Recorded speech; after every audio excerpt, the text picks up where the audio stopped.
Peace be to you. First of all, please check if the subtitles feature is already activated by YouTube Video Player. If you wish to read the subtitles in English or in any other languages, you may click CC icon at the bottom of the YouTube Video Player to activate it and select the language of your choice. You may mute my voice if you dislike it and read the subtitles instead. By 624 AD, all mosques around the world were supposed to be facing towards Mecca city. And yet, it took 200 years for Islam to finally get their unity of direction of prayer right, and point all their mosques towards Mecca city. Something is obviously wrong here. The historical facts are not tying up with the Islamic sources. That is the reason scholars are now investigating why that is so. The Qibla literally means direction, and in Islam refers to the direction in which every Muslim must pray towards the Kaaba in Mecca, otherwise his prayers are voidable to Allah. Thus the error in the Qibla implies the practicing Muslim has failed to observe the command of praying 5 times a day for Sunni Muslims or praying 3 times a day for Shia Muslims. A Muslim scholar, in response to the question "Does it matter in a mistake of the direction of Qibla?" quoted Al-Tirmidhi 342 and Ibn Majah 1011, who narrated that Abu Hurairah said, "The Messenger of Allah said, whatever is between the east and the west is the Qibla." Readers must bear in mind that the person was likely from Medina and facing north towards Syria. Between east and west is acceptable. But it will be problematic for Muslims in the east, such as Huisheng Mosque in Guangzhou, China, have to face west towards Mecca. To face the east or the west is permissible for urinating or defecating, not for prayers. Al-Bukhari 144 and Muslim 264 quoted from Abu Ayyub said that the Prophet said, "If you need to relieve yourself, then do not face the Qibla or turn your back towards it, whether you are urinating or defecating, rather face to the east or to the west." If facing the direction of prayer, anywhere between east and west is acceptable as the right Qibla, then the same principle, as facing Syria as the Qibla, would fall into the path of Petra city first before reaching Israel. Imagine, a Muslim, who live in Guangzhou in China may turn his face to Mecca, but there are many temples of idols in the path to Mecca. The prayers of a Muslim should be void, because he is praying towards a church or Buddhist's temple along the path to Mecca. In fact, nowhere in the Torah and the Gospel of Jesus contains an instruction to pray towards Jerusalem's temple, because God foresees an impractical thing to do so. But in the Quran chapter Al-Baqarah 2:145, Allah restricts the Qibla to the sacred mosque in the home city of Muhammad, which is pleased to him. The non-Muslims historians, who wrote about early Muslims, were facing Petra city, as the first Qibla falls within the limits for Qibla in the words delivered by Muhammad. Translation of Malik's Muwatta, Book 14, number 14.3.7. Yahya related to me from Malik from Yahya ibn said that said Ibn al-Musayyib said, "The Messenger of Allah, may Allah bless him and grant him peace, prayed towards the Bayt al-Maqdis for 16 months after arriving in Medina. Then the Qibla was moved, 2 months before the Battle of Badr, but Bayt al-Maqdis is not Jerusalem, since Sham or Syria was mentioned by al-Tabari as the direction of the prayer of Muhammad." Classic Islamic history tells us that Muhammad first taught Muslims to pray towards Syria after his migration to Medina in 622 AD, but then supposedly received a revelation from Allah changing the direction of prayer to Mecca instead. This change was made in 624 AD. The arrows in this map show where the Qiblas of the mosques were pointing in the earliest days of Islam to Petra just before the death of Muhammad. As you can see, they point towards neither Syria nor Mecca, but to Petra city. Here is a satellite view of the Great Mosque of Guangzhou in China, reportedly built in 630 AD in the lifetime of Muhammad, and whose Qibla points the Muslims to pray towards Petra city. The Qibla of the Humayma Mosque in southwestern Jordan points toward Petra city. The Qibla of the Great Mosque Baalbek in Lebanon points towards Petra city.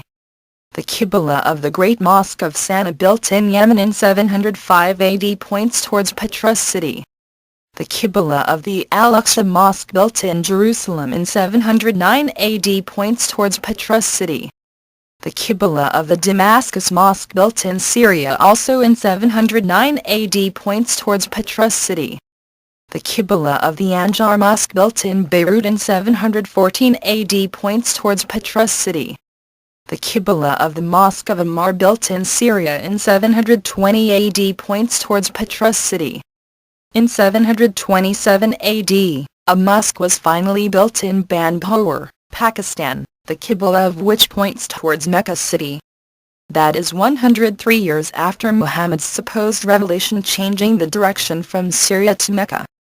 But, about a year later, the Al-Sharqi Mosque is built in Syria, that still points towards Petra city. The Mashhad Mosque in Yemen was built in 743 AD, and it was still facing Petra city. The Rabat Fortress in Tunisia was built in 770 AD, and it faced neither Petra nor Mecca. It was the same with the Córdoba Mosque in Spain, built in 784. Its Qibla pointed towards neither Petra or Mecca. The same for the Great Mosque of Quran, built in 817 AD. In conclusion, the conflict between history, archaeology and the classical account of Islam's beginnings is etched in stone, no pun intended. There is no explanation in the Islamic sources for the original Qibla faced towards Petra city and closer to Madain Salih than Medina and Mecca, nor any explanation as to why there is no valley in Mecca, or a stream, or fields, trees or grass, clay or loam, and no pillar of salt. Dane Gibson also points out that there are no olive trees whatsoever in all of Saudi Arabia. On the other hand, Petra city has trees, fields and olive trees. The Bible continues to amaze many with its historical accuracy, attention from scholars, historians and reliable archaeologists. But the claims made in the Quran and Islamic sources have nothing to support them. In fact, the archaeological evidence discredits all claims of Muslim scholars that Mecca existed in Saudi Arabia since the time of Abraham in 2000 before Common Era.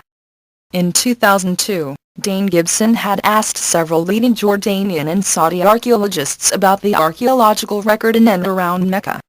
While not wishing to be quoted or named publicly, they admitted that the Meccan archaeological record, before 900 AD is basically non-existent. The Islamic historians such as Al-Tabari lived from 839 to 923 AD, wrote the biography of Muhammad about 250 years after his death and described, when the subject of Qibla came up during pre-Islamic days, Muhammad directed them to pray towards Syria. Al-Tabari wrote Islamic history according to the hadiths and traditions that had come down to him, and there was no eyewitness for his verification. Gibson documents that the Quran, early hadiths and early Islamic histories never say that the Qibla was towards Jerusalem. The Qibla of Jerusalem doesn't appear in Islamic literature until over 300 years after Muhammad died. All of the early records simply state that Muhammad prayed towards Syria. Dane Gibson, author of Quranic Geography, believes that the first Qibla pointed towards Petra, and that this was called Syria by most Arabs, because Petra was a city in the Roman province of Syria. It would be similar to saying one prayed towards Ontario in one sentence and then towards Toronto in another. In this case either Bukhari or perhaps a later unnamed editor inserted Jerusalem into the text, but failed to change the earlier reference to Sham Damascus. By looking at the map of Syria at the time of Roman Empire between years 600 AD and 700 AD, Jordan was then known as Syria or Sham in Arabic. As Petra city is located in Syria known to the Arabs at the time of Muhammad, it makes perfect sense that the Qibla was pointing north towards Syria from Medina and not towards Jerusalem city, as the Jerusalem temple was destroyed since 70 AD and nothing remains except for the ruins. The Wailing Wall in Jerusalem is believed to be constructed later, to mark the boundary of the Jerusalem temple. Islamic scholars several hundred years after Muhammad's death inform us that the original Qibla pointed to Jerusalem. They insist that when Muhammad received the revelation of Surah 2, that he stood in the Medina Mosque, and turned, and faced south instead of north towards Syria. The Quran, however, gives us no clue as to the direction of the old Qibla, or even of the new Qibla, except that it is towards the sacred mosque. But Quran chapter 2 verse 143 to 145 says it was a test, to use the Qibla of the people of the book, and then reverted to his original Qibla called the sacred mosque. No mosque has ever existed in Jerusalem city or the Temple Mount until Al-Aqsa Mosque was built in 709 AD. But the Qibla of Al-Aqsa faced towards Petra city and not towards Mecca city, as the orientation of the mosque was built to face Petra city. No man can change the foundation's alignment of the mosque once it was laid, and this important fact means archaeological evidence is more trustworthy than books. The conclusion drawn by Daniel Gibson is thought-provoking that the original Mecca city is actually Petra city. He wrote his conclusion as follows: all of this stands in contrast to the archaeological, historical and literary evidence that indicates the Qibla changed 70 years after the Hijra, and that this change was gradually accepted over the next 100 years. There are also strong indicators that later writers tampered with sacred texts, and constructed new histories that supported their theories. What really happened 1200 years ago in Arabia? When comparing the geography presented to us by the Abbasid writers with archaeological evidence as well as literary and historical records, something doesn't match up. The only conclusion I come to is that Islam was founded in northern Arabia in the city of Petra. It was there that the first parts of the Quran were revealed, before the faithful were forced to flee to Medina. Thus, the Prophet Muhammad never visited Mecca, nor did any of the first four rightly guided caliphs. Mecca was never a center of worship in ancient times, and was not part of the ancient trade routes in Arabia. All down through history the Arabs made pilgrimages to the holy sites in the city of Petra, which had many ancient temples and churches. It was in Petra that 350 idols were retrieved from the rubble after an earthquake and set up in a central courtyard. It was in Petra that Muhammad directed the destruction of all the idols except one, the black stone. This stone remained in the Kaaba in Petra until it was later taken by the followers of Ibn al-Zubayr deep into Arabia to the village of Mecca for safekeeping from the Umayyad armies. And today it is to this stone that Muslims face, rather than to their holy city and the Qibla that Muhammad gave them. I see no other way of interpreting the facts I discovered, be they archaeological, historical, or literary. But these are my personal conclusions. I am open to learning more, and discovering what really took place in ancient Arabia." Unquote. In fact, the change of Qibla is mentioned in Quran chapter 2, as a test for the followers of Muhammad, if they truly followed his words, to face a new Qibla. And the Qibla was reportedly reverted to his original Qibla before his death. Quran chapter the Cow 2 verse 145 clearly commands Muhammad and his followers, that they should follow the new Qibla, which differs from the Qibla used by the people of the book. This makes sense, that the original Qibla was located in Petra and Muhammad faced towards Syria, when he was in the south in Medina.